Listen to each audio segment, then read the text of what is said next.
Good evening, friends. Welcome by the Theosophical Society Point Loma. We continue with the series on Theosophy or Theosophia, the mother of all religions. And tonight we will take a closer look at what religion actually is. For there are many misconceptions about religion. Let me therefore begin this lecture by giving a clear definition of how we, based on the knowledge of Theosophy, define religion.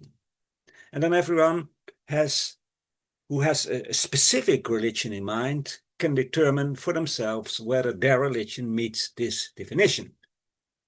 We define religion as follows: striving for unification with the source from which everything originates, by choosing an attitude to life that we implement with our noblest aspects of consciousness, and considering all this as the highest law or duty.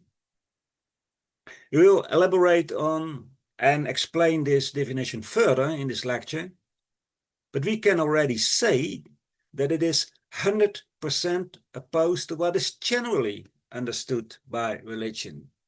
For if you ask 10 people what they understand religion to be, all 10 will associate religion with belief or creed. And if someone asks you, what do you believe in? Then especially if they live in the Western world, they want to know whether you believe in God, or perhaps they want to know whether you are Christian or Muslim, or maybe you have another faith. But let me be very clear, belief is not religion.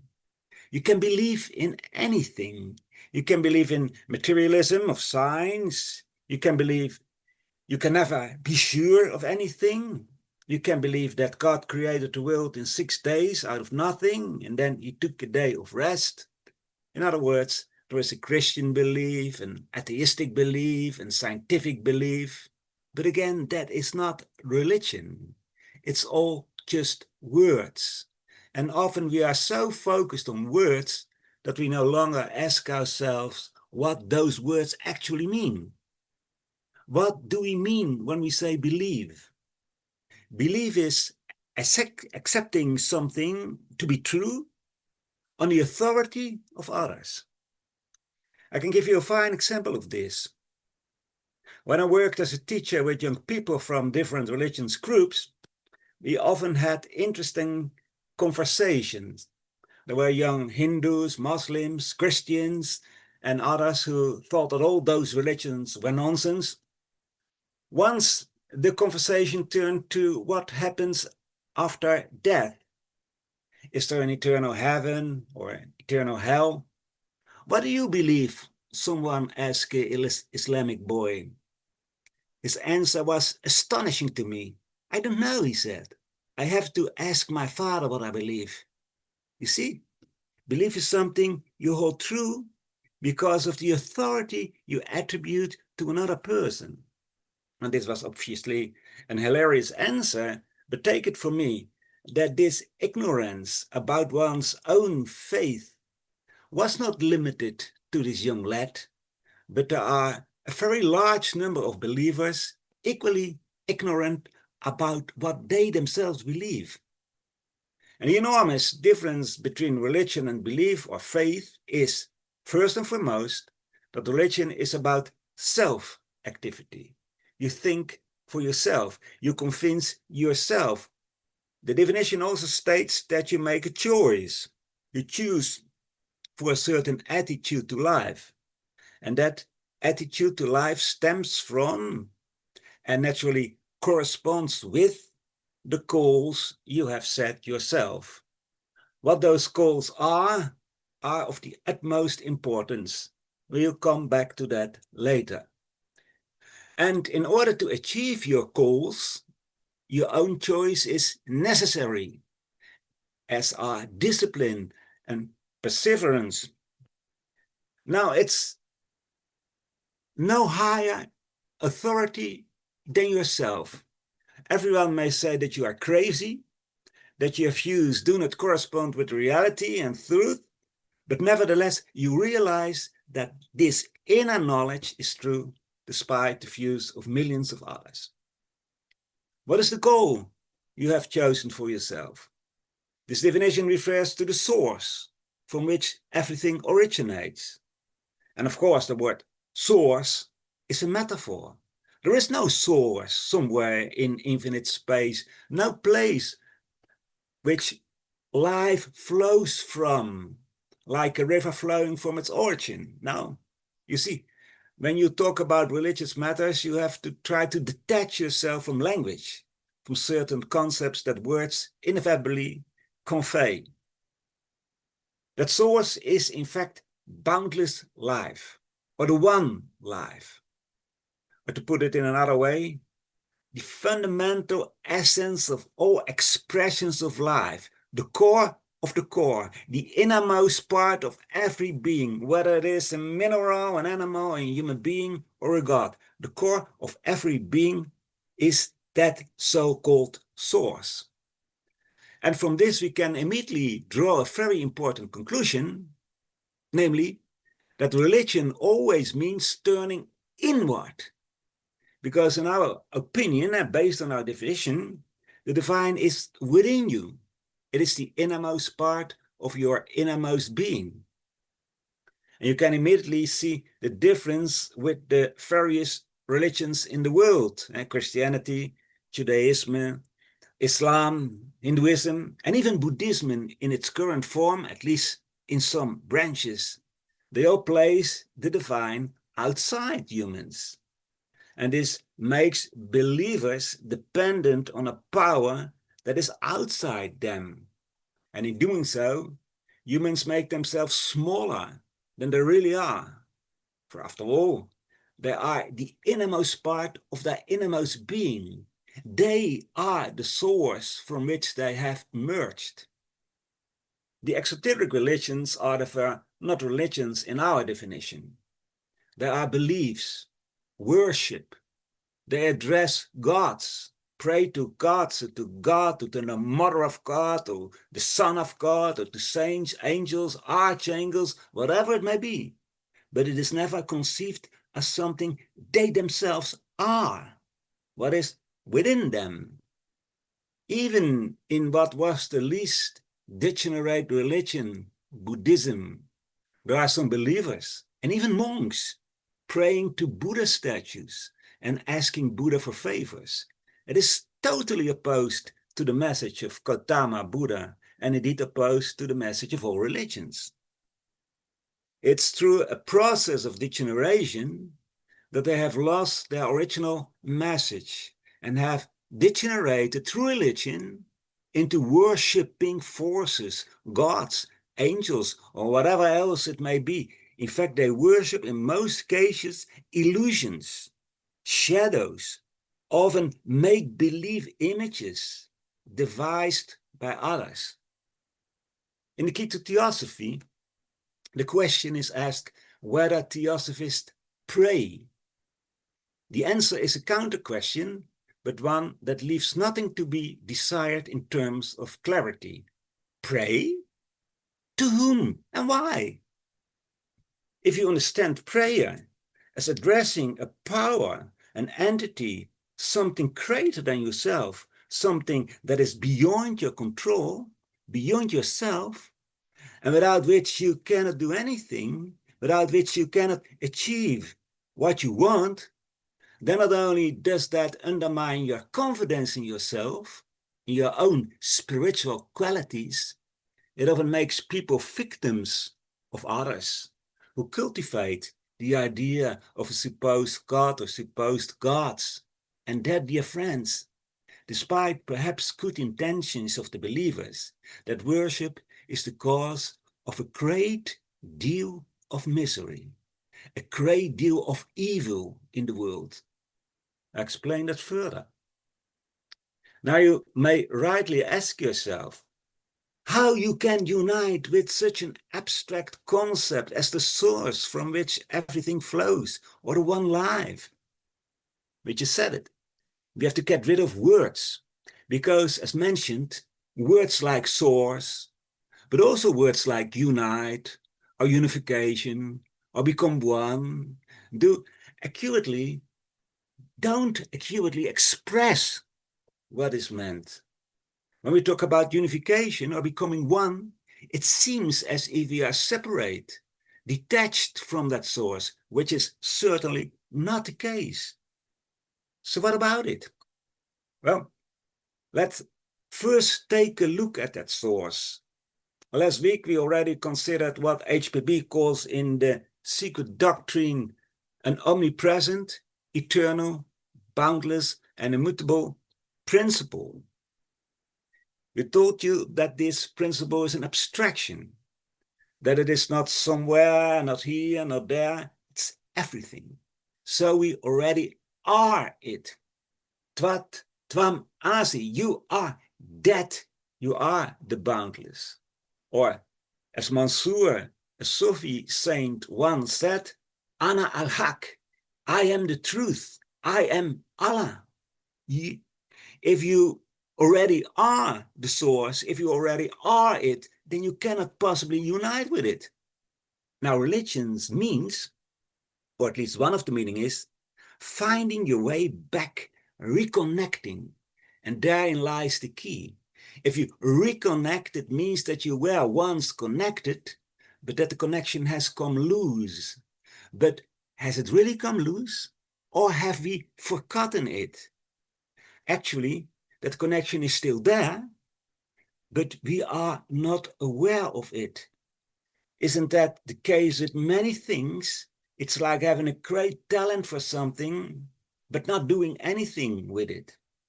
We have forgotten that we are connected to the heart of the universe from which we once emerged on this gigantic pilgrimage.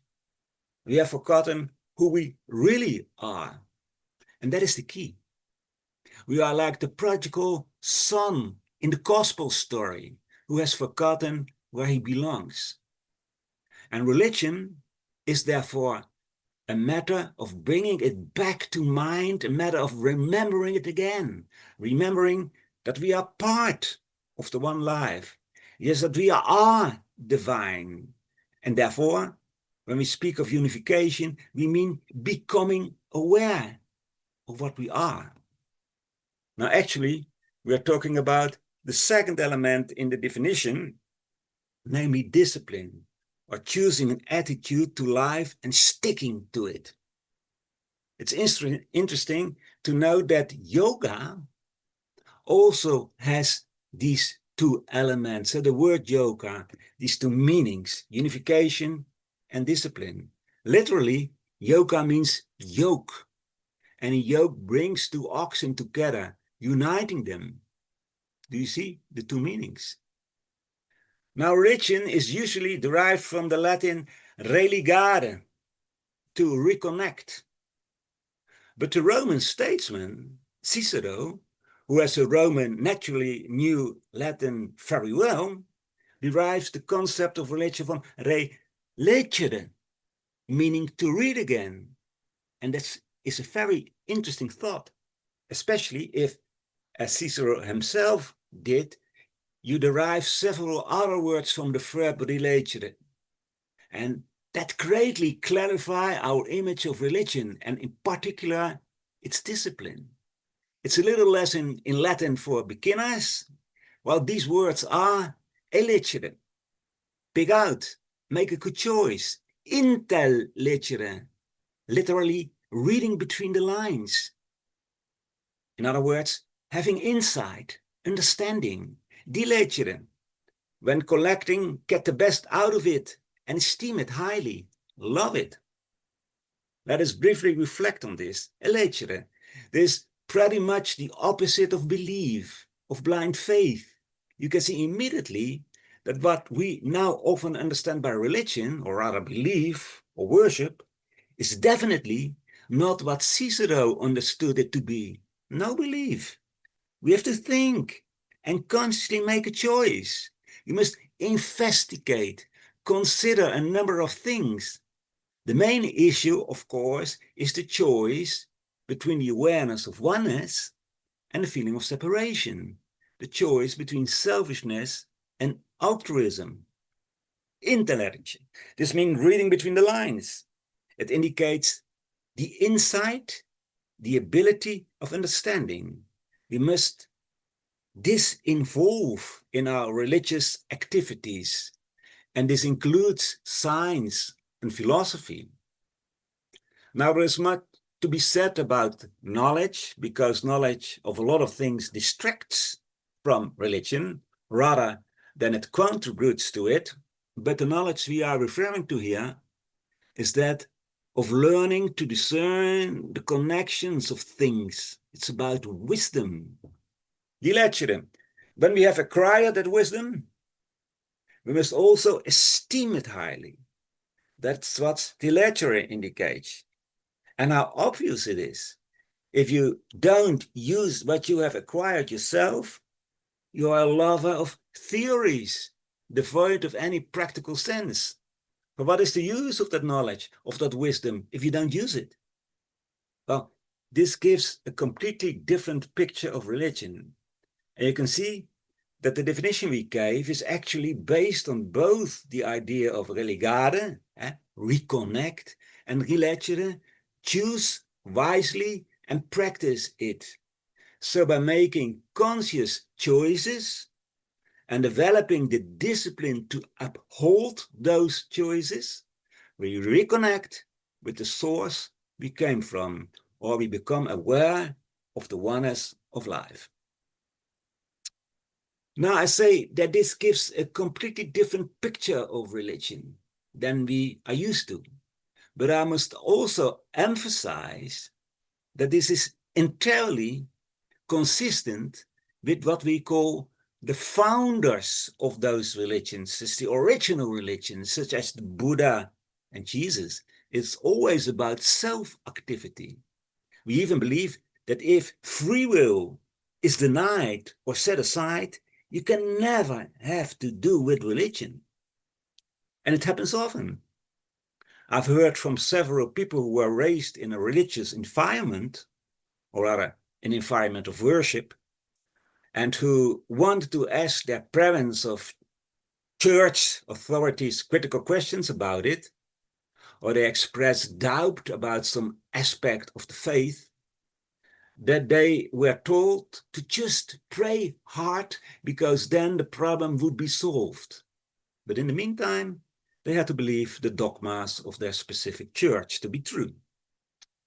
How contrary is that to Paul's statement in the Bible, examine everything and retain what's good. The Buddha said it even more clearly. He said to his listeners, consider my words as a goldsmith who buys gold considers the gold. Don't rely on what the seller of that gold says, but try for yourself whether it is gold. And only when you have tested the teachings from all angles and are certain that's a golden teaching, only then you buy it. Only then you accept the teaching as true. There is one more element in our definition that we have not yet mentioned. We spoke about the highest law. You must experience those self-chosen guidelines as the highest law. And how interesting it is then to know that law in Latin is lex, and that lex is derived from the same Latin relegere. The law, that law is religion. And of course, we are not dealing with human law here, and we can perhaps find out what we are dealing with by considering the equivalent of lex in Sanskrit, and that is Dharma. Dharma is usually translated as law. So it's the same as the Greek lex, but it means more than law. It also means religion. The motto of the Theosophical Society is Satyam Nasti Paro Dharma. There is no religion higher than truth. So in this motto, Dharma is translated as religion. By the way, it's a very beautiful motto, and let us hope that all Theosophists adhere to it. But Dharma also means philosophy and science, or better still, it's the synthesis of true religion, true philosophy, and true science. And if you consider the Relegere of Cicero carefully, you will understand that religion can never be separated from philosophy and science. The how and the why of things are necessary for religion. And furthermore, Dharma also means duty. In that sense, it is understood as the individual duty of every human. Finally, it is also translated as justice and ethics, good works, the essential nature. And as you see, that's quite a lot. You could almost say that everything that is good and noble is included in the word Dharma. How is it that one word can mean so much? If you consider the origin of this word, you can find out. Dharma is derived from the Sanskrit root dri, with the meaning of supporting, sustaining. Cosmic Dharma sustains the universe. It's the foundation of the cosmos. It's the foundation because all cosmic beings perform their duties and contribute to the characteristics of the totality. They give their characteristics to support the totality. Well, that should also happen in human society. So if all people did their duty to the whole, society would be supported, sustained. Then there would be harmony and peace. Then we would work together as brothers. You see, that is true religion. It's the fulfillment of duty in the realization that we all come from the same source, to use that word, and we are therefore, in the most literal sense of the word, parts of each other, brothers to each other, offspring of the same parent. And that too can be found in the word religion. When we talk about connecting or reconnecting, we don't just mean that we have to connect with the divine, with what we are in the depths of our hearts. You might call that a vertical connection. Certainly, that has to happen. But what also has to happen, and what is in fact the same thing, is that we have to connect with our fellow human beings, the horizontal connection. And here too, it's mainly a process of awareness, because of course we are already connected to each other. We are even inextricably linked, but we have forgotten it. And we must remember it. We must become aware of it. That is our Dharma. That is our duty. And of course, not everyone is at the same level of awareness. And of course, there are differences in character and differences in development in consciousness. One person will have a different duty than another, but that's not important. Everyone is part of the whole. Everyone can make their contribution. So uniting with your fellow human being is the same as uniting with your own inner self, with what we might call the higher self or the inner God. That is religion. That is Dharma. That is, as Jesus said in the Bible, the only and greatest commandment. Do you know that passage from the Gospel of Matthew? Love the Lord your God with all your heart and with all your soul and with all your mind. This is the first and greatest commandment. And the second is like it. So the second is the same as the first.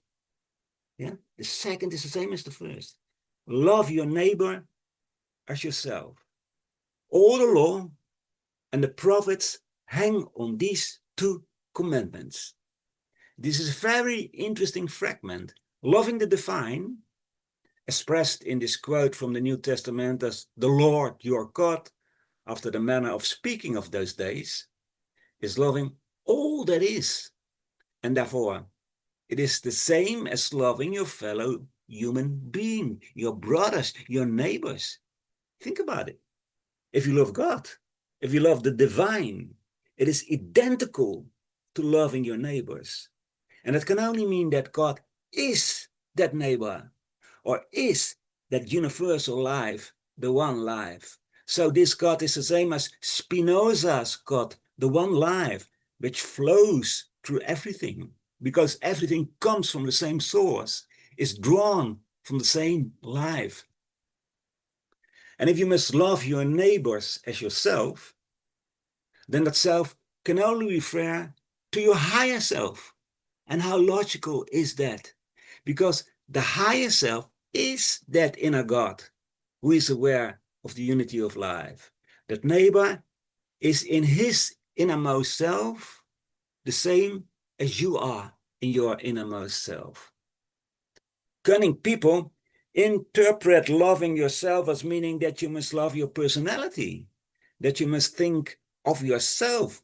But that is really not what it says here, because loving all, loving the one life, means that you lose your self-love. You rise above selfishness, above placing the lower self in the center of attention. You know yourself as to be one with all that is. And finally, it is said that the whole law and the prophets depend on this universal love. And the prophets refer to all the previous messengers of the universal wisdom, which in this case took shape in the Jewish prophets. But if you take it universally, and all Christians always say that their faith is universal, it also refers to the messages who stood at the foot of any other religion. And as we read further, the law also depends on this universal love. And then the circle is complete, and we are back to Dharma. Now, you may wonder how it's possible that worshipping gods originated from the true religion. What causes this process of degeneration? You could give a very detailed answer to that question. You could refer to human history and human evolution, but let's keep it short. Humans have not yet learned to clearly distinguish between the two essential forces within themselves and to choose for the spiritual or impersonal force, the superpersonal force. In the vast, great evolution of humankind, the vehicle, the instrument, is built first, in which the more spiritual side can express itself and through it, it can gain experience. And now we are not only talking about the body, but about the entire personal nature in which desire is particularly dominant. So there is a side to our consciousness that tends toward the earthly, the vehicle side, and one that focuses on the spirit, on the awareness of unity. It is by giving all their attention to their personality, which is the mask of the spiritual side, that human beings continually attribute reality to what is illusion. That's why they attach importance to what is not important in the light of lasting life. You can easily observe the downward spiral. First, there is the universal religion, the wisdom religion. It is the purest possible abstract representation of the universal truths and laws in the cosmos that we can comprehend in this phase of evolution. It's the image of universal unity presented in ideas that humans can understand. As soon as water is added to the wine, and the image of unity is degenerated into a God who is said to have created the world, belief and worship of that God or gods arises. The process of degeneration goes even further when rituals, prayers, and typical cultural matters gain the upper hand. You must believe, thinking is suspicious, and finally, we end up with a sect. Anything that deviates from one's own beliefs or prayers and rituals is evil, comes from the devil. and must be fought. Yet it is not inherent evil that causes this process of degeneration to take place. It's not wickedness that makes humans what they are and causes them to corrupt universal religions and turn them into self-serving forms of worship. It is ignorance that causes them to pollute pure spiritual water, turning it into ugly, muddy streams. Humans rely too much on the senses and identify with the outer appearance of things. In all religions, no matter how far they may have strayed from the original impulse, we are reminded that the external world never leads to lasting bliss. Do not stir up treasures on earth, where moths and rust consume them, but store up treasures in heaven. This is what Jesus tells us in the Gospel of Matthew. How many Christians follow this advice? Those who are protected from their own greed are the fortunate ones, says the Prophet of Islam. Do wealthy sheikhs follow this advice? And I can easily quote from any other religion. The message is always the same. Live in the higher parts of your consciousness. And if you don't do this, if you live in your personality and identify with this outer world, then you will also interpret the religion you adhere to from a selfish, personal perspective. And you will take the exoteric stories literally and think and act in exactly the opposite way to what the original religion teaches. Now I'm talking about esoteric stories. I need to explain that. Every religion has two sides. You can still see that in today's beliefs, and I'm referring to an esoteric and an exoteric side. Last week we talked about the universal Theosophical movement, and from this movement, messengers continually emerge who bring the ancient wisdom back to the people, presented in a form appropriate to the times. So the origin of all religions, however degenerate they may be, lies in the universal Theosophical movement or in the hierarchy of compassion. In all its simplicity, that message can be traced back to the spiritual, divine background of every human being, and that every human being is stimulated, or rather inspired, to develop his own divinity, which, as I have just tried to explain, goes hand in hand with building a community, a society based on universal brotherhood. But the masters of wisdom and compassion, the representatives of that universal Theosophical movement, convey their message with wisdom, and as mentioned, in a form that is appropriate to the time in which they operate. Moreover, they will add more depth and detail to the message as people become more inclined to understand that depth and, above all, to apply it. In other words, there are two schools, two messages that differ in depth, but not in essence.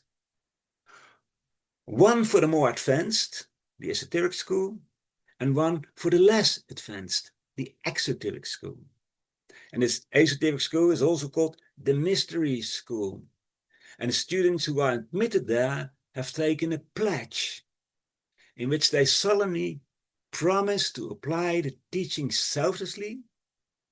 It is never about their own spiritual growth, and also not to disclose the teachings to people who have not joined the school. This has nothing to do with privileges, far from it. The point is that unprepared people will not understand the teachings and will therefore misinterpret them, and more importantly, they will use the teachings for their own gain, and that is for selfish reasons, or rather, they will abuse them.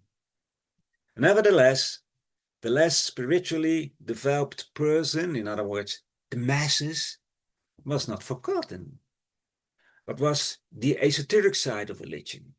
Their teachings were indirect. Allusions were made to the deeper teachings in the form of imagery, myths, paradoxes, and parables. They are still easy to find in all contemporary religions, even though the key to them has often been lost. For example, many stories from the Old Testament are not historical accounts or events, but myths that attempt to impress certain truths upon us in story form.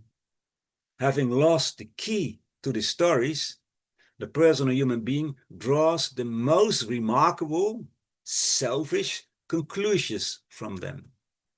Once the key to these myths has been lost, the human fantasy tends to embellish the stories with all kinds of meaningless details, causing the real message to be lost even more. And then a new messenger from the Lodge of Compassion must come to give a new impulse. But that's the subject of next week's talk. But beside the exoteric part, there was also the esoteric aspect of religion. It's not very difficult to discover that this existed in the various faiths that exist today. For example, it is said that the Prophet Muhammad addressed the masses in the great mosque in Medina, but that mosque had a veranda, and there he taught his most devoted disciples, such as Ali and Salman the Persian and others. In the East, it is abundantly clear that every guru, every spiritual teacher had his devoted chelas or disciples who received deeper teachings sometimes after years of testing and trials. Buddhist sutras even tell us that Buddha remained silent on certain questions, but answers his devoted and more advanced disciple Ananda. The teachings from that more inner school are called the heart doctrine, while the esoteric side is called the I doctrine. And of course, in Christianity, we know these words attributed to the avatar Jesus. This is why I speak to them in parables. Though seeing, they do not see. Though hearing, they do not hear or understand. And this immediately brings to mind the somewhat unkind saying that you should not cast pearls before swine.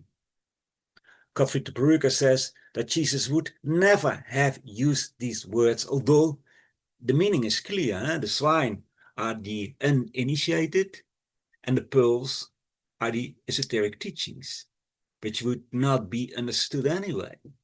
Not only do they not understand it, the masses, but esoteric teachings are dangerous, for does it not say that the swine would just trample those pearls with their paws, turn around, and tear you apart?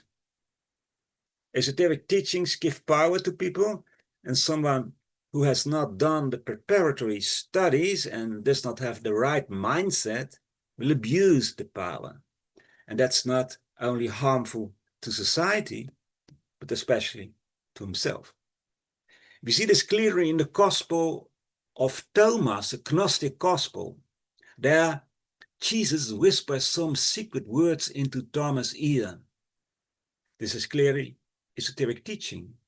And when the others ask what those words were, Thomas says, "If I tell you one of these things, he," that is Jesus, "said to me, you will pick up stones and throw them at me. Fire would come out of these stones and burn you."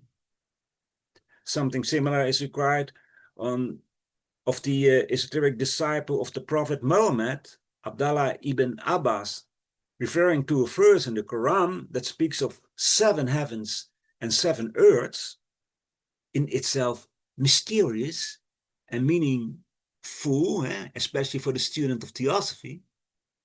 He calls out to others, "Oh people, if I explain this verse to you, as it was explained to me by the prophet himself, who would stone me. Now, it may seem as if the exoteric side of religion can never be a real religion, and that will indeed be the case if that external aspect is taken literally and regarded as the only truth. And the history of mankind has shown that this has happened very often, if not always.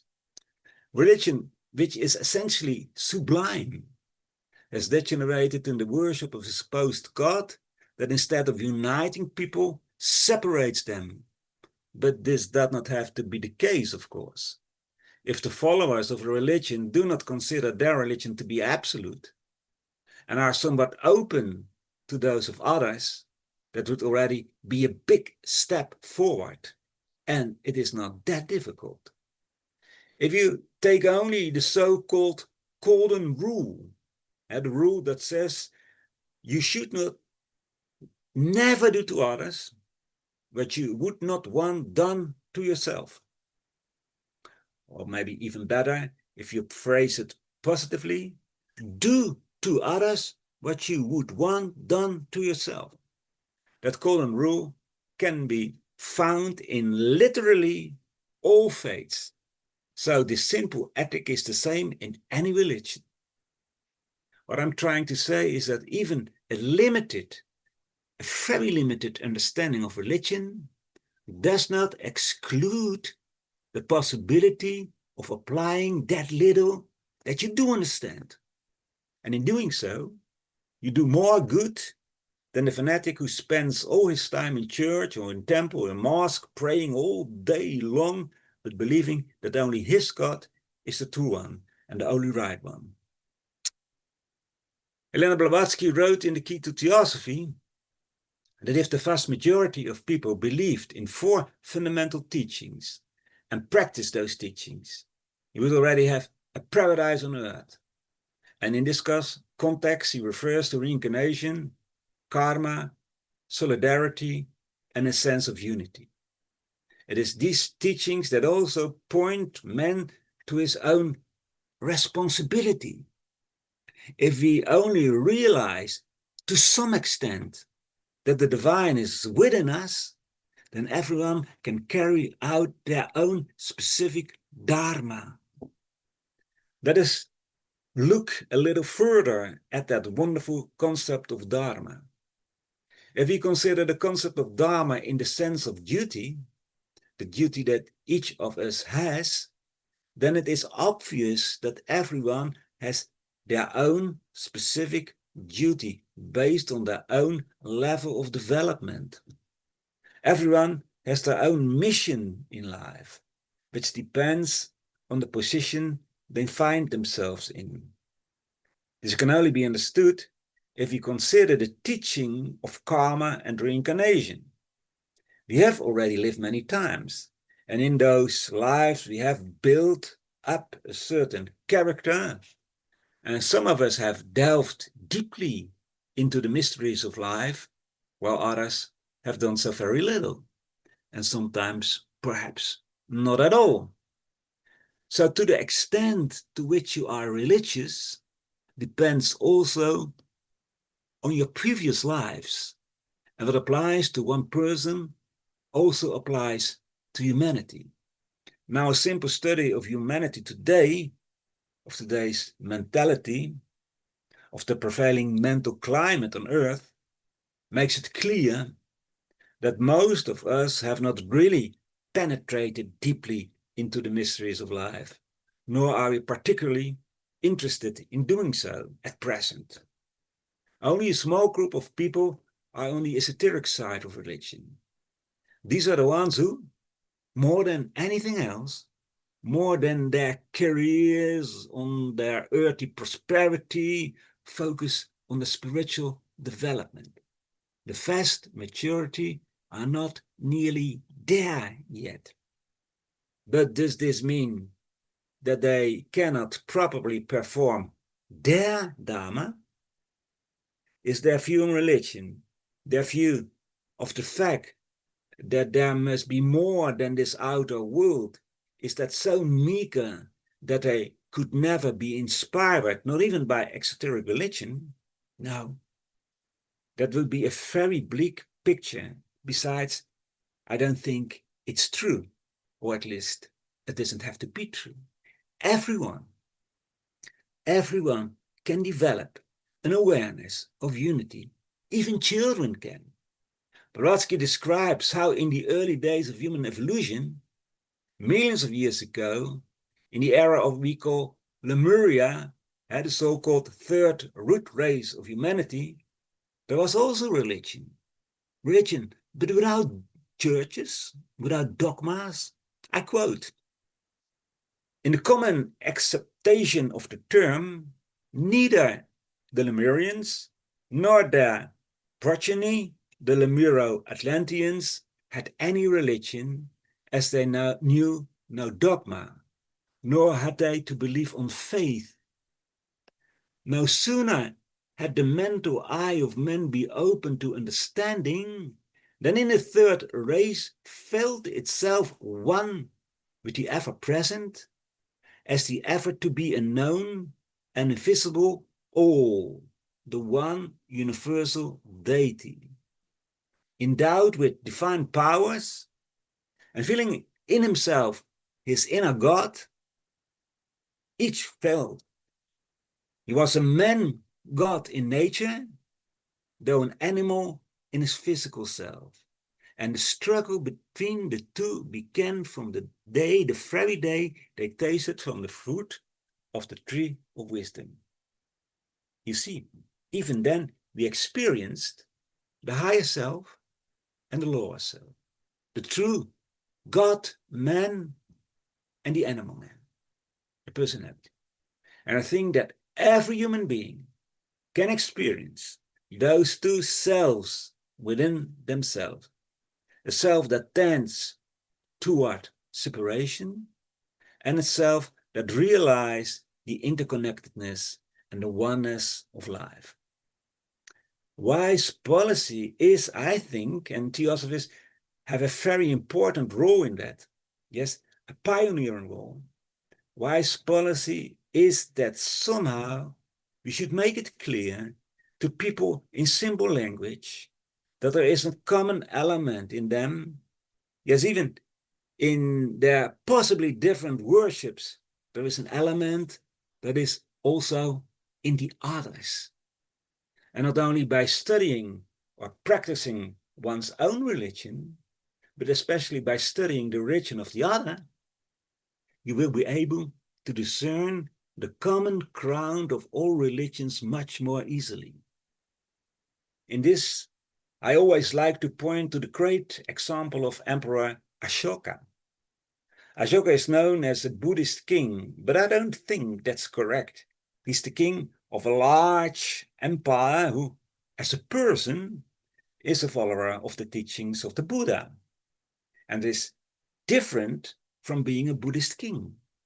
If Aśoka had been a Buddhist king, Buddhist in the sense of a religion, he would never have been able to unite so many ethnic and religious groups.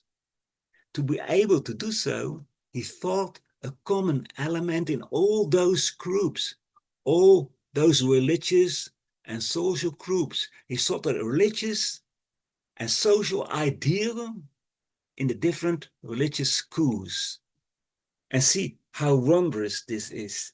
He called this ideal Dharma. We have already said a lot about Dharma, but there is one meaning that we have not explicitly mentioned, and that is that the teachings that Buddha proclaimed are also called Dharma. That's why Orientalists draw the conclusion that Aśoka was a Buddhist king. But the way Aśoka used the word Dharma transcended the teachings of any particular religion, and his message took on a universal character. Aśoka used Dharma as a binding force in society. This had to be made clear to everyone, and to this end he had text engraved on giant pillars and rocks throughout the country. In these pillars and rocks inscriptions, he addressed the religious leaders of the so-called pasandas, the religious schools, and sometimes also the population directly. And in this way, he gave practical implications to the Dharma. For example, he had the following inscribed on a pillar: Dharma is sublime. But what is Dharma? It encompasses little evil, much good, compassion, generosity, truthfulness, and purity.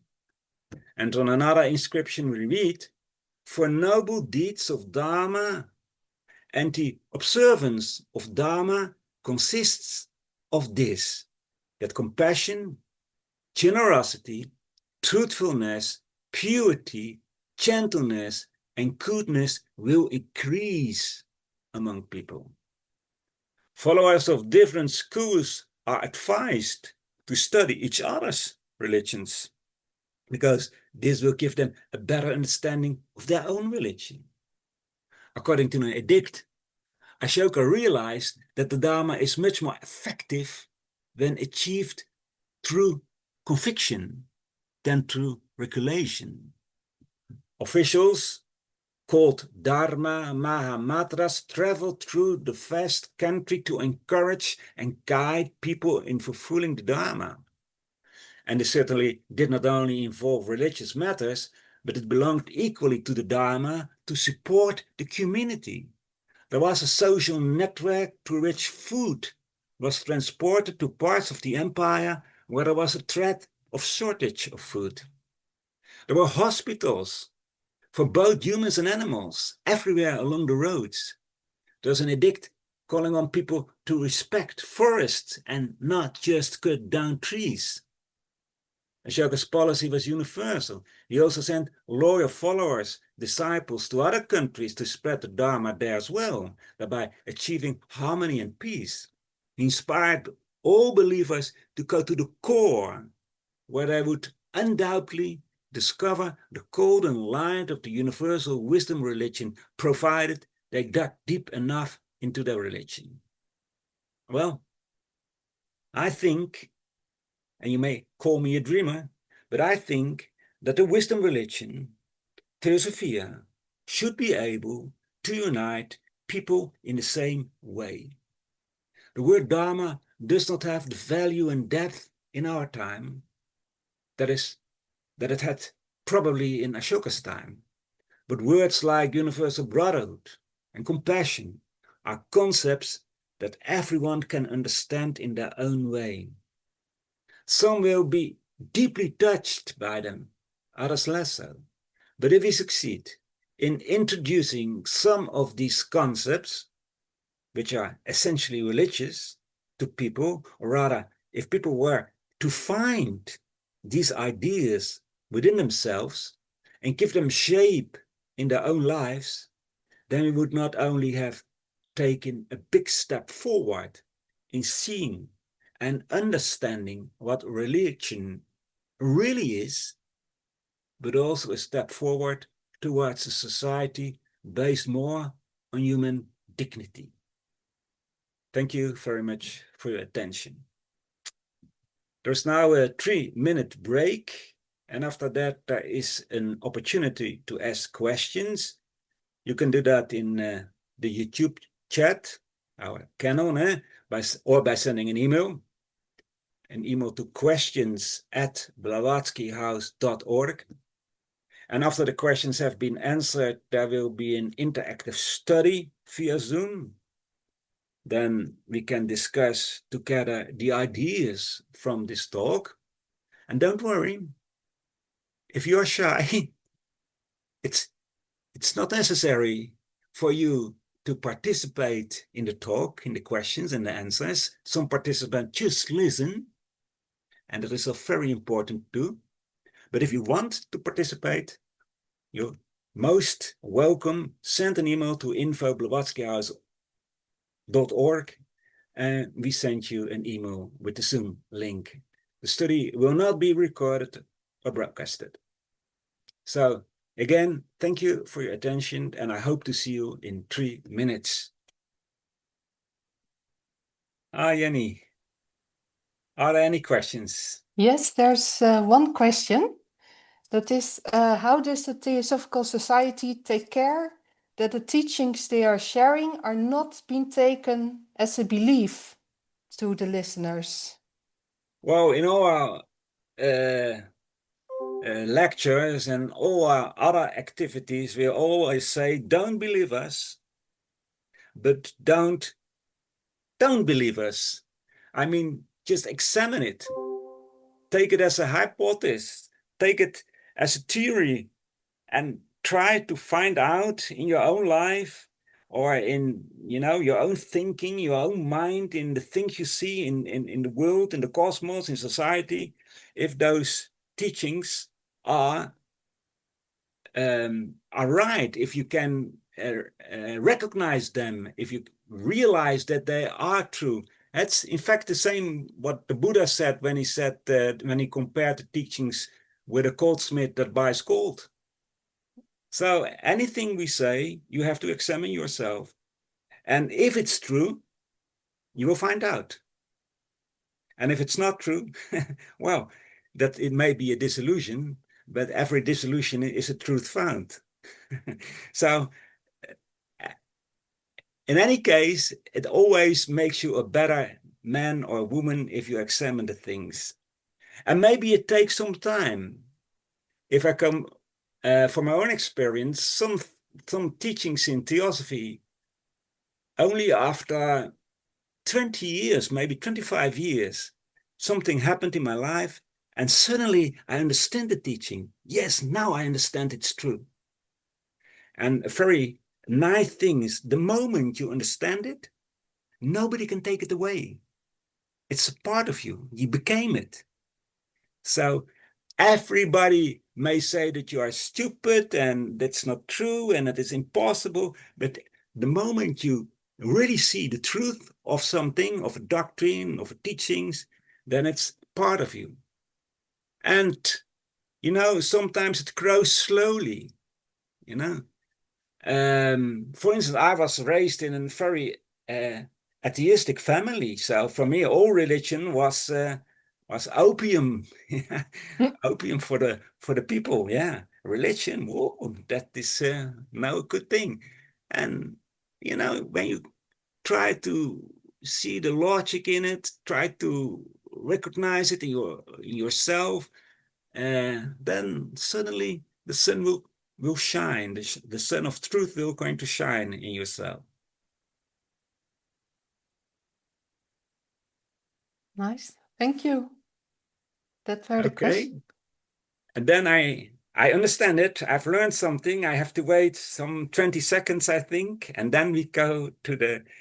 Exactly. Exactly. Yeah. Okay. Next week, we will talk about the messengers of wisdom. I'm sure it will be very interesting. Joop is giving that lecture because I was captured by the German section of the Theosophical Society. So I'm not able to participate next week, but I'm sure Joop is going to give a very interesting lesson, a lecture about the messages of wisdom. And we end with the Kai-3, invocation to our own higher divine nature. Well, this is truly something deeply religious. Yeah, it is an attempt to connect with, and it is become aware of, what we are in the depths of our hearts. Yeah, and this way it is presented as a golden sun. Yeah, as our inner divinity. Okay, here we go. O thou golden sun of most excellent splendor, illumine our hearts and fill our minds, so that we, recognizing our oneness with the divinity, which is the heart of the universe, may see the pathway before our feet and tread it to those distant goals of perfection, stimulated by thine own radiant light.